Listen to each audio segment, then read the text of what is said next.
So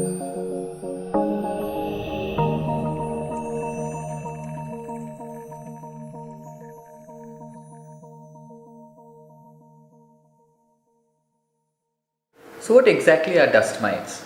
Dust mites are nothing but these microscopic creatures which infest our beds, pillows, bed sheets, curtains and sofas. All over the world, dust mites are considered to be the most common cause of allergy. They tend to thrive in hot and humid climates and wherever human skin comes in contact. For example, as I said, beds as well as mattresses. We have three principal dust mites which we in short refer to as DP, DF as well as Blumia. These three are the principal causes of allergy across the world.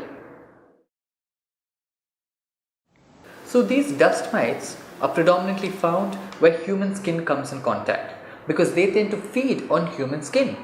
So they include sofas, they include your bed mattresses, your bed sheets, your pillow covers, your curtains and especially carpets as well as soft toys. Now in olden days in India, as you know, the mattresses used to be made of cotton and they used to be stitched. Now these used to thrive a lot in dust mite. So these are the principal sources of dust mites, especially in children with allergies.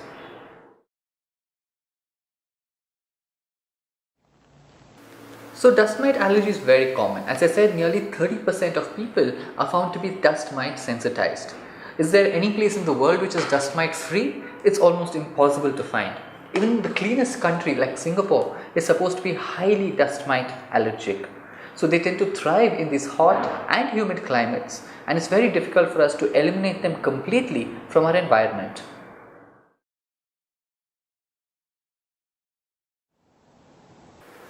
So one of the most common things people say is that they're allergic to dust. Now what exactly is this dust that you're allergic to? Remember that this dust is the indoor dust, whereas outdoor dust does not cause as much allergy as the indoor one. So that is mainly because this indoor dust contains these dust mites, and these dust mites in those old books, old shelves which you're dusting is what triggers your allergic reaction.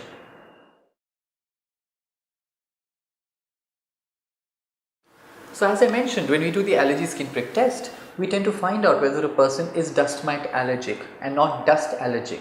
So when a person comes positive or sensitized to dust mites, reducing exposure to these dust mites does reduce symptoms of asthma as well as allergies. So how exactly can we overcome these dust mites? First, most importantly, is do not use old mattresses. Especially mattresses which are more than 5 or 6 years old tend to accumulate millions of dust mites in them.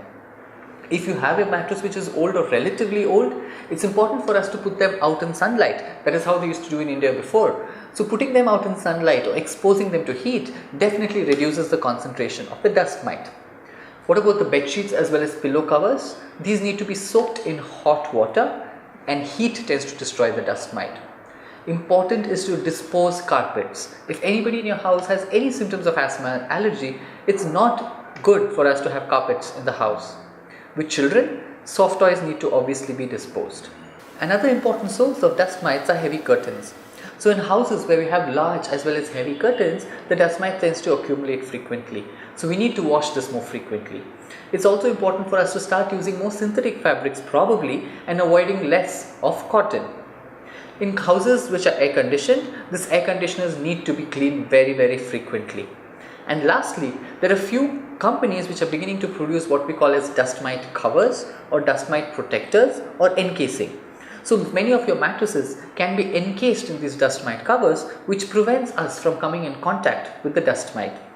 Therefore, avoiding contact with the dust mite does definitely reduce symptoms of allergy in a large number of children.